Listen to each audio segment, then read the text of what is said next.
Hey Paul, thought I'd do a quick video. I know you've sent a couple videos and some different stuff, so let me see. So your last couple, you were asking a little bit about the backswing. Backswing's not as critical as some of the other stuff we've talked about. Backswing's pretty good. There's no major problems there. The idea is the entire reason for the backswing is just to kind of gather the thing up so you can transition good and start the downswing. So there's different ways to do that. I would say that generally I'd rather see almost a little bit draggy at the beginning, more than picking the club up too much.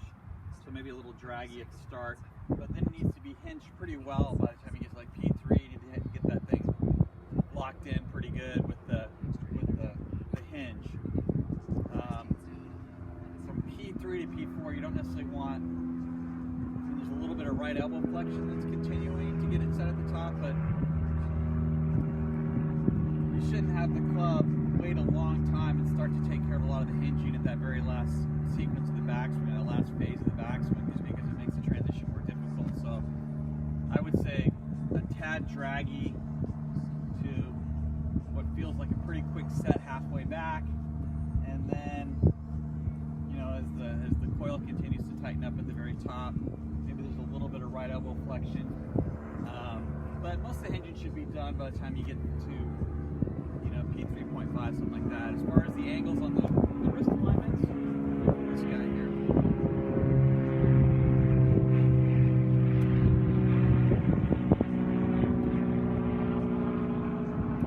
Angles on the wrist alignments, I would say, you're going to lose a little bit of that left wrist cupped angle going back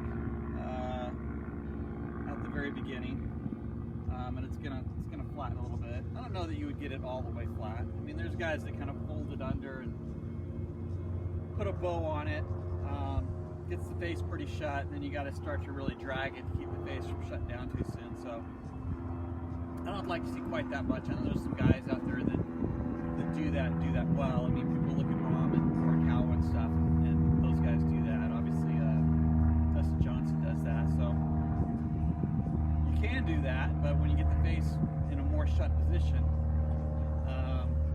you gotta have a pretty active pivot coming down to maintain your control of the face angle. So be a little careful with that. I probably wouldn't bow it. The other thing bowing does is it tends to want to lay the club off more. It tends to be a little bit hard to get a good load on the wrist angle or get a good hinge. So I would say, what I generally like to see is you have a fairly neutral angle where the shaft's out of alignment at address with the forearm. When you go from P1 to P2, that starts to the left arm and the shaft start to come more in line, and when that happens, you're going to lose a little bit of that dorsiflexion. There's probably still a little bit of a cup there, and then it's maintained from there. That's when you start to get a little more wrist hinging. So it folds a little bit to the right. You start to hinge the wrists about halfway back. You get them pretty well hinged, and you've kind of, for the most part, turned off the hand action. P3, P3.5. You're not gonna get a lot more after that. It's pretty well set. And then when you start down, I like to see that wrist angle maintained a little bit. So the left, what little cupping you had in the left wrist, that's going to be maintained. And then as you start to truck around the corner to the left, as everything starts to open up and the club comes down, and it shallows first, maintaining the angle, then starts to steepen down to P6. And as you're getting into P6, that's gonna start to flatten out because the arms are starting to go this way. They're starting to go low out from P6 up to P8. So as they're starting to truck around the corner like that, it's automatically going to flatten the wrist out a little bit more. And just a little bit after P6, that's when everything's starting to be transitioned through the pivot out to the club, and when it starts to, all that energy starts to transition out to the club, and you're going to unload all those angles on the ball, then that wrist angle is going to come back. It's probably not going to come back too much till after impact, but you're in the mode of going back into extension with the left wrist. So I would say that's generally kind of the angles and the sequence and the way that should happen, but there's some variances in that. That's the general program that you see good ball strikers do, but you're going to see some variance on to what extent the different phases happen, but that's essentially what's going on. As far as elbows together, elbows apart, you know, you can make the mistake of doing either extreme. If you try to keep the elbows too tight, they can get a little disconnected from your pivot, can change the radius of your swing a little bit too much. You can, you know, for the most part, through the backswing and into the beginning of the downswing, the arms are going to be responding to the pivot probably more than anything.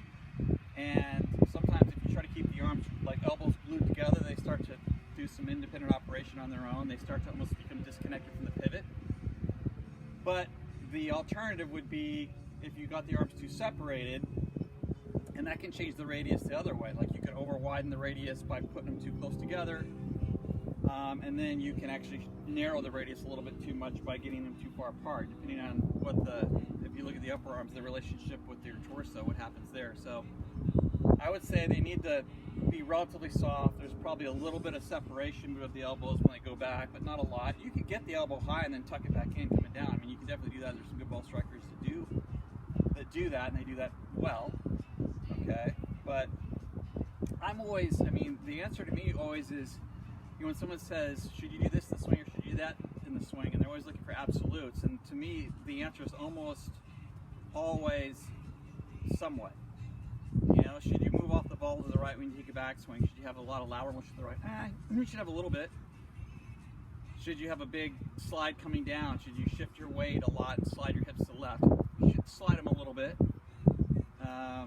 Should you be leaned to the right at the top of the backswing? Should you be stacked over the ball? It's like, yeah, you should be leaned to the right a little bit.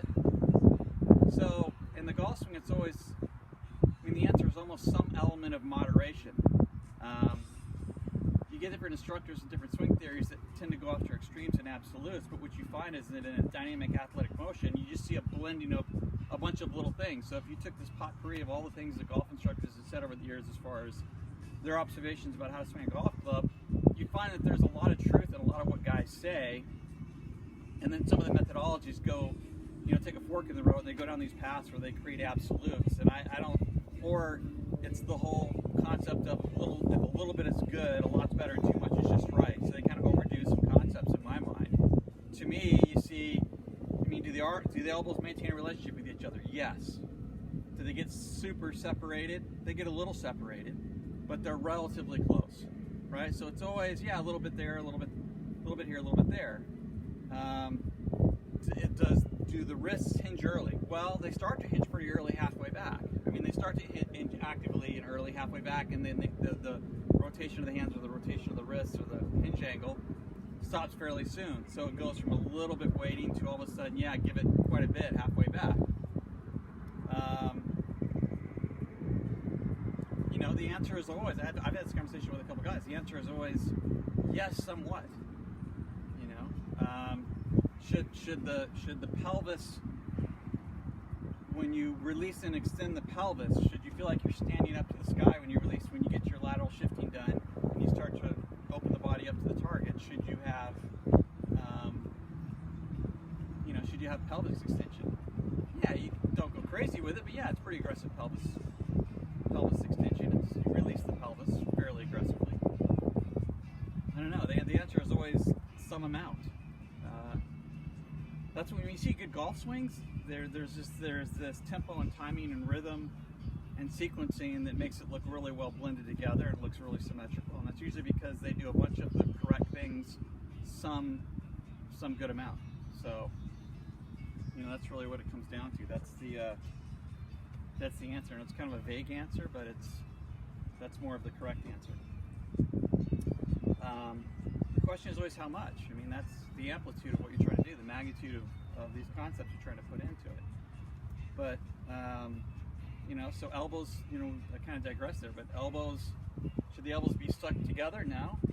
Should they be super separated apart? Should you see a lot of motion this way that would change the depth of your swing and change the radius of your swing? No. And there should be some maintenance of the radius. There should probably be a little separation of the elbows, but they maintain, they kind of, a good way to put it was the elbows know where each other are. So there is some kind of relationship they're playing with each other, so that, again, if I was to throw a medicine ball, I'm not going to have a lot of separation with the elbows, but I'm not going to like suck the elbows together if I was throwing the medicine ball either. What I'm going to do is I'm going to support them, and there's going to be some relationship where the elbows are working in conjunction with each other, but they're not super glued together. They're not going to get really splayed apart. And I would say that's true when you're swinging a golf club or hitting a golf club. That's what's happening as well. Now, it's certainly true that if there's a little separation in the elbows here, as you change directions, you're going to start to see the elbows come closer together, and it's obviously the right elbow is going to start to move in, because the right elbow is going to start to play more of a leading element in the downswing transition stuff.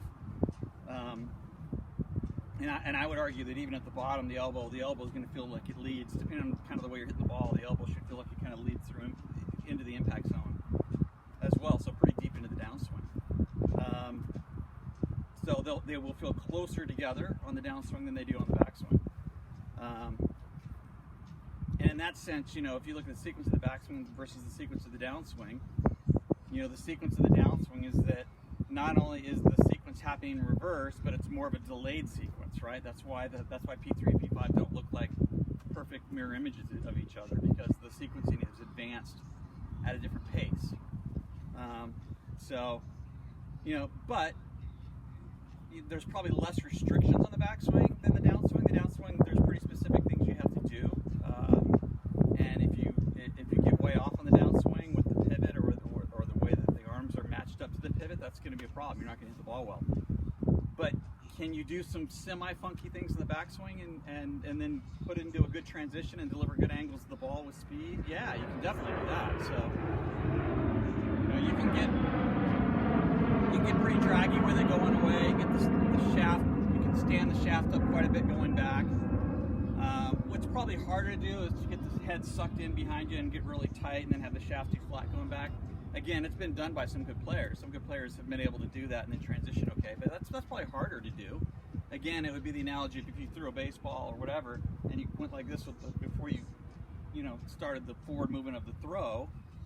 That would be a more awkward thing that would be hard to put back into the correct sequence for the forward movement where you're going to release the ball. So, but there's less restrictions generally in the backswing for sure.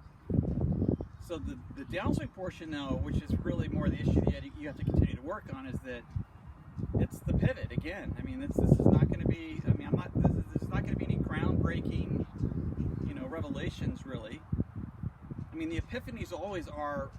Epiphanies are not about learning new things as much as about reiterating old lessons and having a greater emphasis on the older lessons that you knew, but because you knew them, you assumed you wouldn't have to think about them again.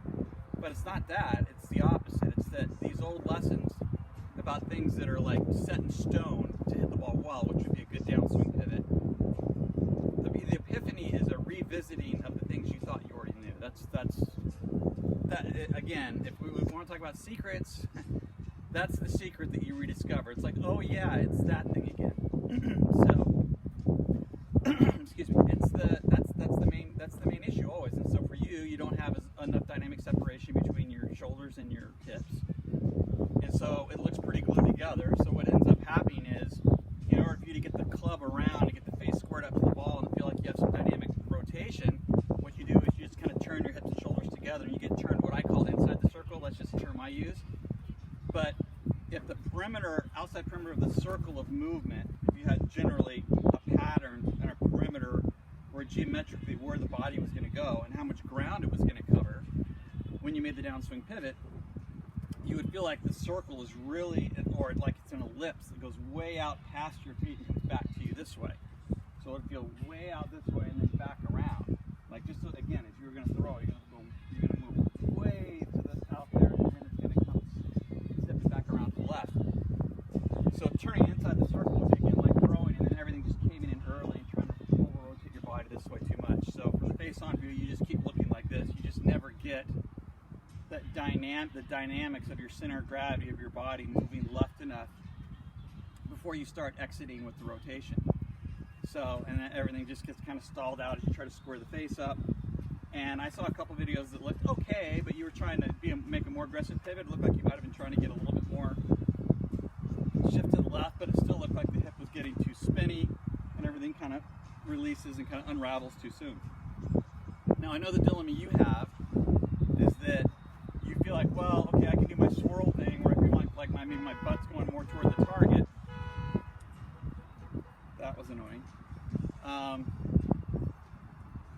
feel like you get like really blocked out, where now you can't turn at all. Like you're going to just slap it with your arms because you get so close off to the target. Well, yeah, that's you need to do that first. Even if you feel like you're going to get like stuck behind the ball like this, and your shot's pointed to the right, and then the hands are just going to kind of snap at it. Do that, and then figure out how do I exit from there, because that's going to be the most important thing. I mean, that's how every good ball striker is going to do it. Even if you felt like, as long as when you do the swirl, what I said on I think one of the emails was that when you feel like you're making kind of that figure 8 swirl with your hips, that's the way it works for sure. But you've got to, when you do that, you've got to make sure that your tailbone is staying enough that way, right? So your butt would essentially still be on the wall. If there was a wall right there, and you make this kind of swirl movement, you're not swirling out to right field too soon with your tailbone, because that's just going to stand everything up, right? So we want to feel, you'll almost feel like you're going like this. Like the good first thought for you is get to the top, get rotated into your right leg really good. And let me say this really quick as far as the backswing, I'll think about it. I like the kickstand idea that you're doing, because again, be careful, don't let this get behind, the hip doesn't fall behind you, you turn up into the hip. So it looks like you're pretty aware of when you do that wrong, so that's good. But as you're turning into the hip and falls behind, and you're loading up into that post, you're probably, when you feel like you got the kickstand, even when you work the hip properly, it looks like you probably, lean to the right a little more than you need to be. So what'll keep you from falling over too much to the right is the side bending. So you want to feel like you're getting some side bending happening. When you start back, you're going to get some shortening of the left side of the torso as you rotate up into the leg, and that'll put you behind the ball the right amount, but it'll keep your pivot centered enough. Okay. I don't make that mistake, but I tend to make the mistake of coasting away, like too much kind of shift at the beginning and then rotate. And really what you want to do is you want to get that rotation going, especially from like the sternum to the belly button. You want to get that to shorten a little side bending and start to get that chest to turn up into the hip as your pelvis is moving into the right leg. And it ends up looking, like this. Just a little head will look like it falls to the right a little bit. You'll feel like you're leaning a little to the right, but not quite not quite like you've fallen over to the right quite as much. But I wanted to mention that while I thought about it. But the other thing is, when you start down now and you feel like you do the swirl, it's you'll feel like your tailbone or your butt just goes toward the target. Okay, so from this view, turn, and then your butt is going toward the target, and you'll feel like it almost feel like this angle almost starts to increase a tad, and the arms will fall down in front of you like this, and the left arm will feel more vertical. Okay, and you'll feel like you can't. Okay, from there you'll feel like, okay, I'm so close off the target, it's crazy.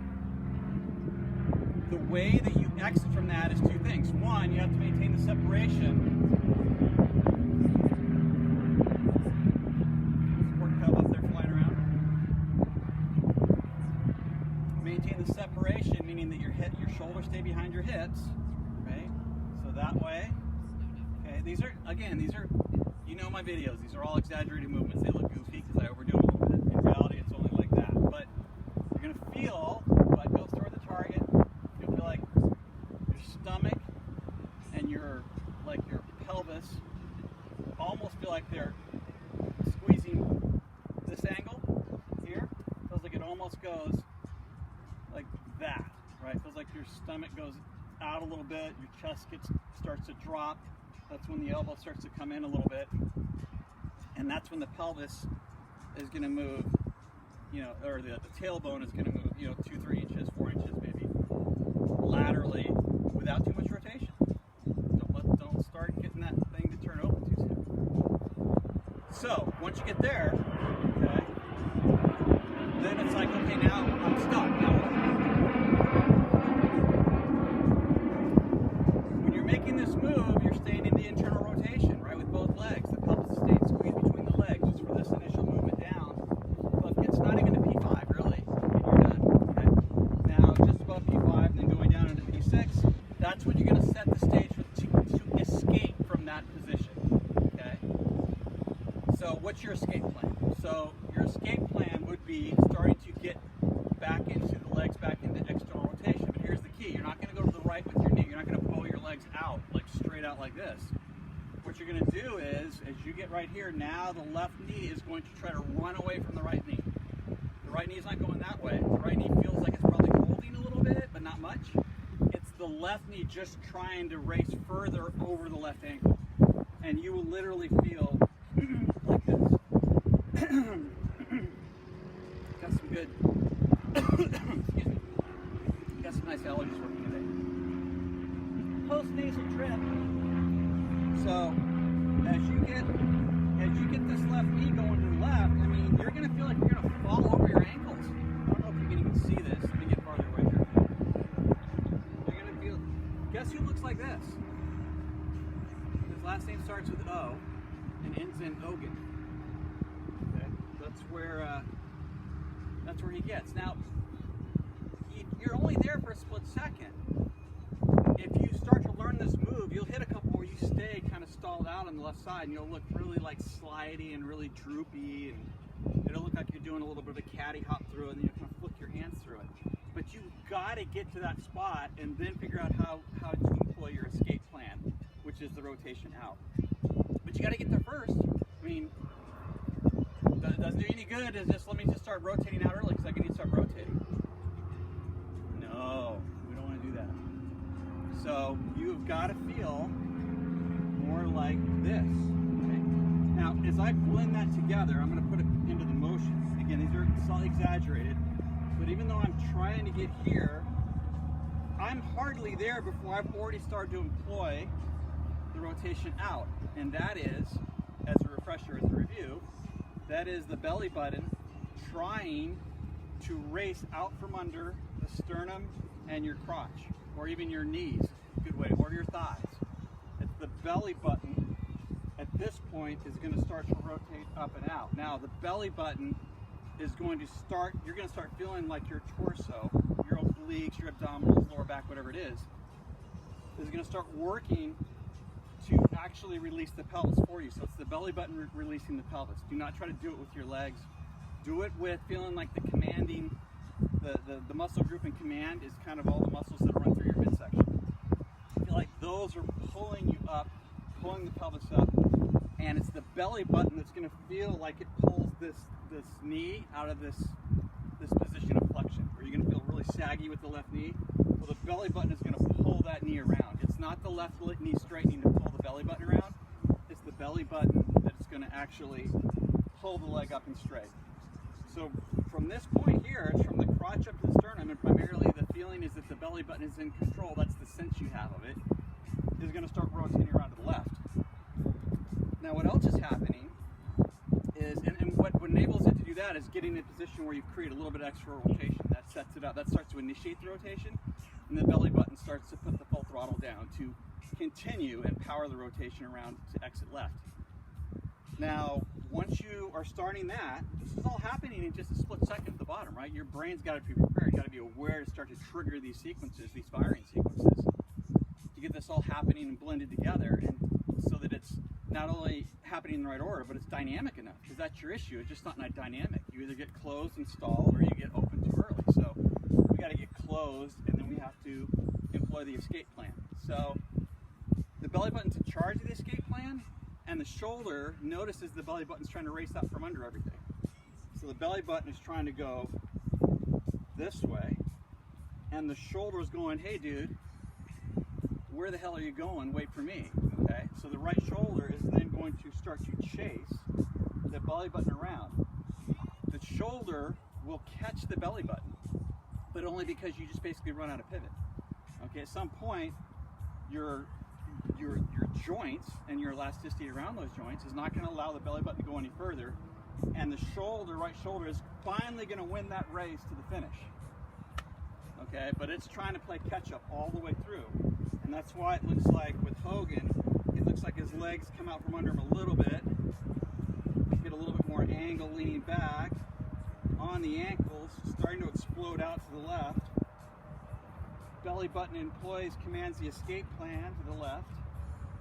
Shoulders trying to catch the belly button, and that's why, you know, he looks like that, and then falls back down.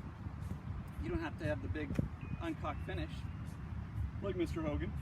But that's, I mean, it kind of shows you, to some extent, because his arms are being flung around like that, it kind of shows you what's happening on the inside, the downstairs part, and on the inside part, closer to center of gravity, what's powering that rotation. That's why it looks like his arms are just being flung, trying to catch up to everything.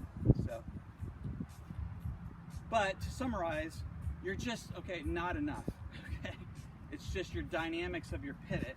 And on the other videos, that's why you just hear me just hammering on this thing. It's just the pivot, it's the pivot, it's the pivot, right? I'm a broken record on that kind of thing.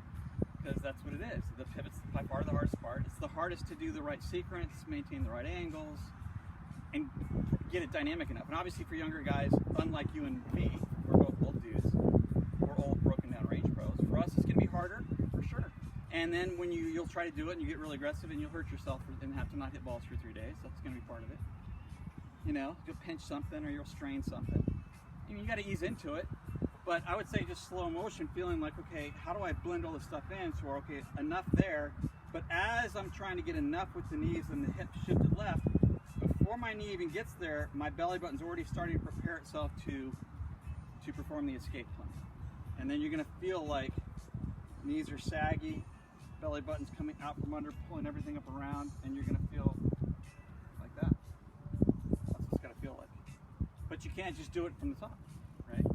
You basically got to crunch it a little bit, butt toward the target, arms down vertical. Then all of a sudden now the knees have gone far enough to the left. I've got my pelvis shift far enough to the left. My belly button is starting to perform the escape plan. It's starting to rotate up and out. Shoulder figures out what's going on. Shoulder's going to come from underneath, chasing the club around, and the shoulder is going to try to win the race with the belly button. And it will win the race, but it wins it late. So, yeah, kind of beat that one to death. So that's what it is. It's the pivot. It's the pivot, Mr. Pivot. So keep working on the pivot. Keep working on being dynamic enough. So that the problem that you run into when you're trying to work on the pivot is that you feel like you're stuck between the two places where you can overspin it, you can spin it too early, or you get stuck and get stalled. And so, yeah, yes, correct. Those are the problems that everyone runs into trying to learn this stuff. Is sequencing in it, delaying the pivot enough, rotating hard enough when the pivot gets the green light to pour on, to blend out of rotation, out of shifting, out of lateral to rotation, to blend from lateral rotation. And then the rotation, if you were looking at the magnitude of the rotation, as it starts to blend out of the lateral shift, it peaks really high. It's like hyperactive, right?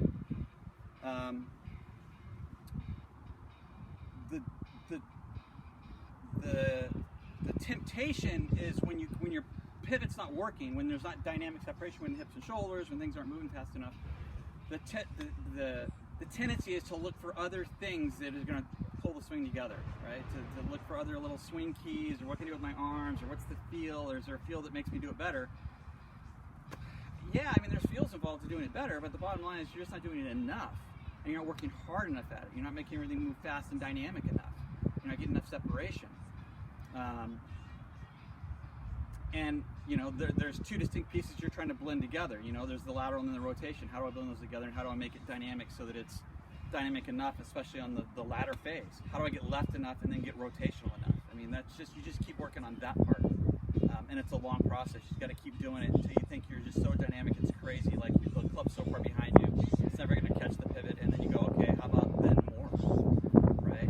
That's when you start to hold the angles better. That's when you start to look more consistent angles to the ball. That's when you get that sensation that Hogan talked about, how he wishes he could hit as hard as he wants. Like he wishes he has 3 hands, because the pivot is so in command of what's going on that by the time the arms start to unleash all that energy into the club, there's such a violent there's such a violent relationship of the hands trying to catch up to that pivot. They don't have a lot of freedom to like goof around, do funky things. I mean, they are swept up in this storm of dynamic motion coming through impact, and so that's why then it's easy for the hands to deliver similar angles at high speeds at the ball. That's what Hogan meant. He didn't say anything like super crazy secret in my mind, as much as he just tried to put in words the feeling that a good ball striker has when everything's operating properly. Which, yeah, yeah, when you have a good dynamic pivot work, and it feels pretty simple, but the building, it feels simple to hit solid, but the building the swing part of it, the building the pivot part of it is like incredibly difficult, especially if we're learning this stuff later and we're trying to figure it out. You know, we don't learn it when we're real young. We got to like fine tune it and make it better as we get older. So that's the whole scoop. Keep grinding. See you later.